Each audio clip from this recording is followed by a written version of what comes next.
नमस्कार, आप देख रहे हैं टीवी 24 नेटवर्क। मैं हूं आपके साथ पूनम यादव।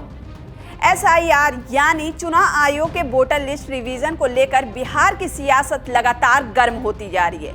चुनाव आयोग द्वारा शुरू की गई इस प्रक्रिया के तहत अब तक मतदाता सूची से करीब 65 लाख लोगों के नाम हटाए गए हैं।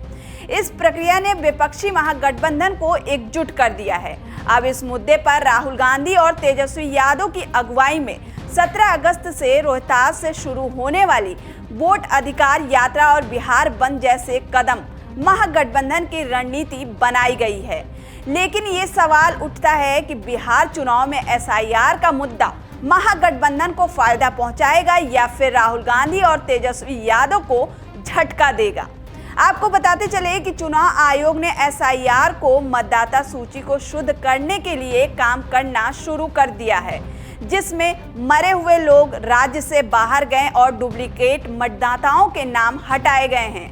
लेकिन विपक्ष का आरोप है कि इस प्रक्रिया में जानबूझकर दलित, पिछड़े और अल्पसंख्यक समुदाय के लाखों मतदाताओं के नाम काटे जा चुके हैं।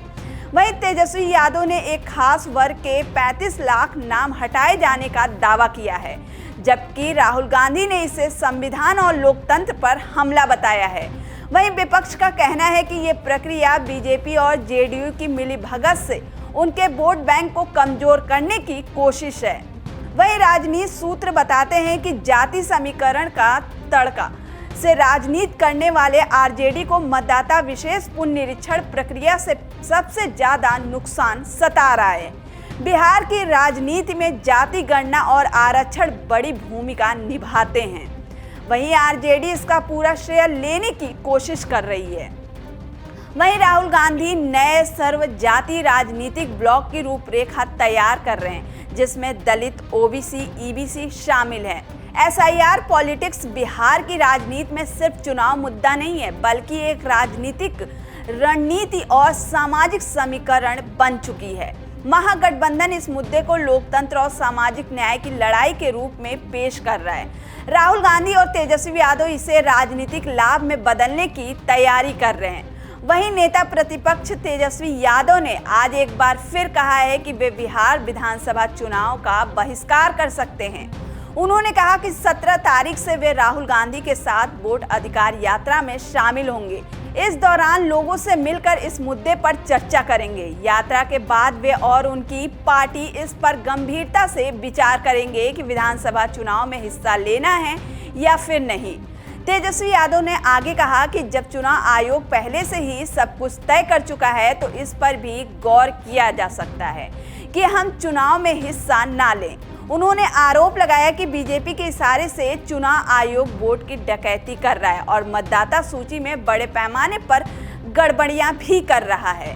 तेजस्वी यादव ने यह भी दावा किया है कि मुजफ्फरपुर की मेयर और बीजेपी की वरिष्ठ नेता निर्मला देवी का नाम 2 अलग-अलग वोटर लिस्ट में दर्ज है। उन्होंने कहा है कि एक ही विधानसभा क्षेत्र में उनके 2-2 EPIC कार्ड बने हुए हैं और दोनों में उम्र भी अलग-अलग दर्ज किया गया है। यही नहीं, निर्मला देवी के 2 देवर के भी नाम 2-2 स्थानों पर दर्ज किया गया है। उनके पास भी अलग-अलग EPIC ID है। तेजस्वी यादव ने आरोप लगाया कि बीजेपी के बिहार प्रभारी भीखू भाई दलसानिया का नाम भी बिहार की वोटर लिस्ट में दर्ज है। वहीं वे मूल रूप से गुजरात के हैं।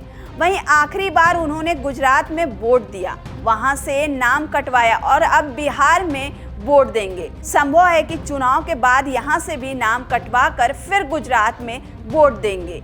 तेजस्वी यादव ने आगे कहा, जब खुलासा होने लगा है तो बीजेपी की बोलती बंद हो गई है। आज तक चुनाव आयोग ने इस मामले पर प्रेस कॉन्फ्रेंस भी नहीं किया है। हम SIR प्रक्रिया की खामियां उजागर करेंगे। पहले बीजेपी ED और CBI जैसी एजेंसियों का इस्तेमाल करती थी, अब चुनाव आयोग का कर रही है। तेजस्वी यादव ने 2020 के विधानसभा चुनाव का जिक्र करते हुए कहा कि तब से 12,000 वोट से हारे थे और 10 सीटें जानबूझकर हरवाई गई थी। ये सब वोट चोरी का खेल है। तेजस्वी यादव के इन बयानों के बाद बिहार की राजनीति में गर्मी बढ़ती जा रही है। अब देखना ये होगा कि राहुल गांधी के साथ तेजस्वी यादव की यात्रा के बाद क्या वाकई में तेजस्वी यादव चुनाव बहिष्कार का बड़ा कदम उठाते हैं या फिर नहीं। ये वीडियो आपको कैसी लगी हमें कमेंट कर जरूर बताएं।